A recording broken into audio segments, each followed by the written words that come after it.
अन्या cafe में अकेली बैठी है, एक प्यारी सी याद में खोई हुई। उसके होठों पर एक हल्की सी मुस्कान है, क्योंकि यादें वापस आ रही हैं। सूर्य अन्या को सुनहरी चमक से नहलाता है, क्योंकि वह उस दिन को याद करती है जब वह रोहन से मिली थी। हवा अनकहे वादों से भरी हुई थी। रोहन का आकर्षक करिश्मा अन्या को मोहित कर लेता है। उसके शब्द उसके चारों ओर मोहक मंत्र बुनते हैं। वे गहरे प्यार में पड़ जाते हैं।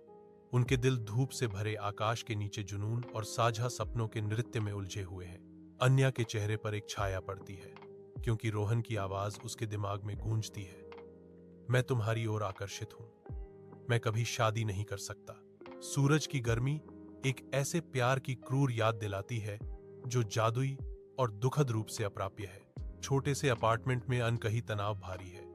अन्या रोहन को देखती है। उसके चेहरे पर लालसा और चिंता का मिश्रण है। मंद प्रकाश लंबी छाया डालता है, जो रोहन के जाने की तैयारी करते समय अन्या के आंतरिक अशांति को दर्शाता है। रोहन की हर योजना के साथ अन्या की चिंता बढ़ती जाती है। हर प्रस्थान उसके गहरे डर की पुष्टि करता है। हर प्रस्थान एक अस्वीकृति की तरह लगता है, उसकी गहरी आशंकाओं की पुष्टि। वह एक ऐसे वादे की लालसा करती है जो उसने कभी नहीं दिया। एक ऐसी प्रतिबद्धता जो दर्दनाक रूप से पहुंच से बाहर है। अन्या रोहन से बहुत प्यार करती है, लेकिन एक गहरी असुरक्षा उसे खाती है। अन्या की आंखें फैल जाती हैं।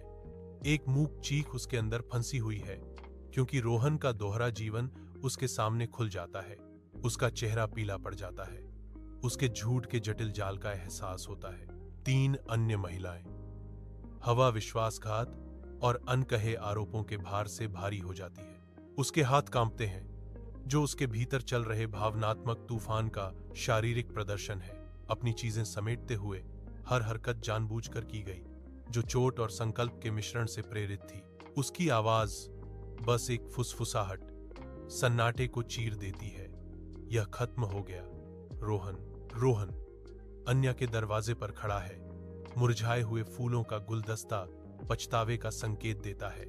उसका थका हुआ भाव उसकी आंखों में मौन विनती को दर्शाता है।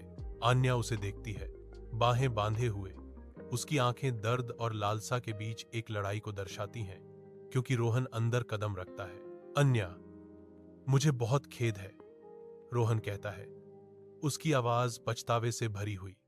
क्या तुम मुझे कभी माफ कर सकती हो? मुझे भी तुम्हारी याद आती है, रोहन। अन्या धीरे से स्वीकार करती है। तनाव के बीच एक नाजुक उम्मीद झिलमिलाती है। अन्या का अपार्टमेंट अनकही तनातनी से भरा है, क्योंकि अन्या और रोहन आपस में भिड़ते हैं। एक मामूली बहस जल्दी से बढ़ जाती है। गुस्से से भरी अन्या की उंगलियां उसकी स्क्रीन पर दौड़ती हैं, आवेगपूर्वक रोहन को उसकी डिजिटल दुनिया से ब्लॉक कर देती हैं। अन्या का भाव थोड़ा नरम पड़ जाता है। उसकी आंखों में उम्मीद की एक झलक। इस पल की गर्मी के बावजूद चुपके से अन्या को उम्मीद है कि रोहन संपर्क करेगा। हवा में एक मौन गुहार लटकी हुई है। दिन रात में धुंधले हो जाते हैं। हर गुजरते पल के साथ सन्नाटा गहराता जाता है। 4 दिन बिना संपर्क के बीत जाते हैं। अन्या की उम्मीद धीरे धीरे शांत निराशा में बदल जाती है। अन्या रोहन का नंबर अनब्लॉक करती है। उसकी आंखों में उम्मीद और आशंका की मिली जुली भावना है। रोहन उसके सामने खड़ा है। उसका चेहरा गहरी थकान को दर्शाता है। अनकहे शब्दों और साझा इतिहास से हवा भारी है।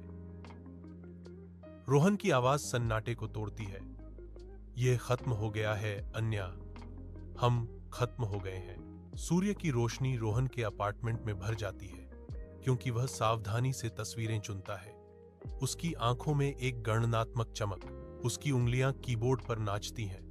अन्या के बारे में धोखेबाज कैप्शन बनाती हैं। हर शब्द एक सूक्ष्म विकृति है, जो अन्या को झूठे भद्दे प्रकाश में चित्रित करता है। वह पोस्ट हिट करता है। एक घमंडी संतुष्टि उसके चेहरे पर फैल रही है, क्योंकि झूठ लाइव हो जाते हैं। अदृश्य अन्या रोहन के डिजिटल हमले से जूझ रही है। हर शब्द एक गहरा घाव है। अन्या की दुनिया सिमट जाती है। रोहन की क्रूरता के भार तले उसका स्वास्थ्य घटता जाता है।